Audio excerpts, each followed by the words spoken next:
Like a lot of queer kids in the 80s, I ended up on my own pretty young, and there were some harsh parts to that, but there were some awesome parts, like that Wednesday when me and my best friend Candy were in a dive bar in New York seeing 10 local bands for $1. Thanks to our new fake IDs. I was a little bit worried about mine that said I was a 40-year-old white man named Norman Schwartz. But this was a kind of bar where it was like, we're all human. When the fourth band came on, the singer was like the second coolest person in the world next to David Bowie. And the awesome part was the whole set, he kept looking right at me and Candy. Now, because of our height difference, it's hard to tell if he was staring at her breast or my face. But when the set finished and he came to talk to us, it was my face he was liking. He ended up writing his name and number on my arm, and he said, I wrote that in Sharpie so you can't forget to call me. And Brandy was like, that's the most romantic thing. I think you guys are soulmates. So the next week, I met him in a different dive bar, and we started talking, and this bar was having a drink special, 25-cent shots of peppermint schnapps. I didn't know. I had been on the street enough to be experienced in a lot of things, but peppermint schnapps, not so much. But Danny, the singer, ordered $1 worth, so I was like, okay, we're about the same weight, sure. I ordered $1 worth. We kept talking, and then this thing happened where the peppermint schnapps hit my skeletal system, and it turned my bones into pudding, and I fell on the floor like in this big person puddle.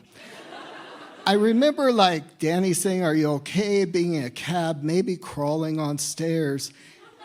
And then it was morning, and I woke up still fully clothed in a big fluffy bed that weirdly smelled like Estee Lauder perfume. And I looked to see if Danny was there, but instead it was a 70-year-old woman. And she was like, oh, you're awake, sweetie. I'm Danny's grandma. He was so worried that you might choke on your own vomit in the night that he asked me to watch over you. And I was like, this is not punk rock. I gotta get out of here.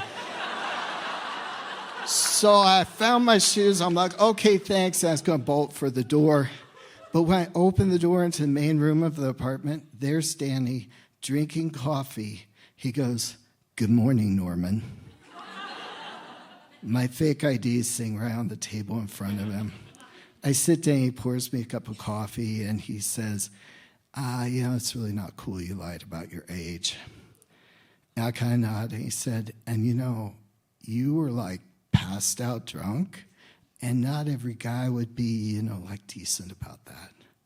And he was being so nice that somehow it just embarrassed me more and pissed me off. And I was like, I'm not some stupid baby you have to protect and lecture. I know people aren't decent. I've been knowing people aren't decent since I was 12, and you could have done whatever you wanted to me because it wouldn't matter. You'd just be one more jerk in the world, and I'm nothing.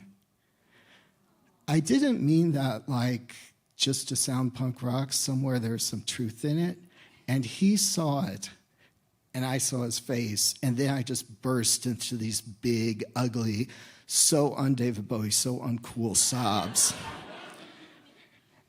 And I was sitting there crying, trying to get my other shoe on, and I heard him say, you know what you're not too young for? Do you want to learn to play guitar?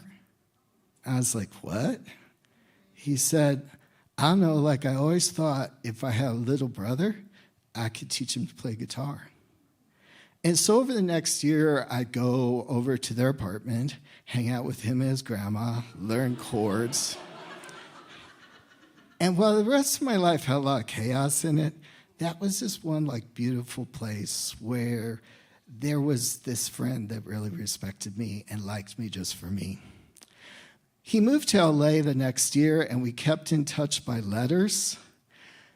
But during those days of no internets, no cell phones, it was easy to eventually lose touch. The last letter I got from him was when I was 24. I'd written to him to say I'd gone to rehab, I had 3 months clean, and I really saw a future for myself.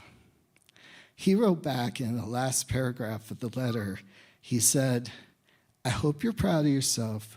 I hope you make sure that the people in your life value you, and I hope you still play guitar. And yeah, Danny, yes to all three of those. Thank you.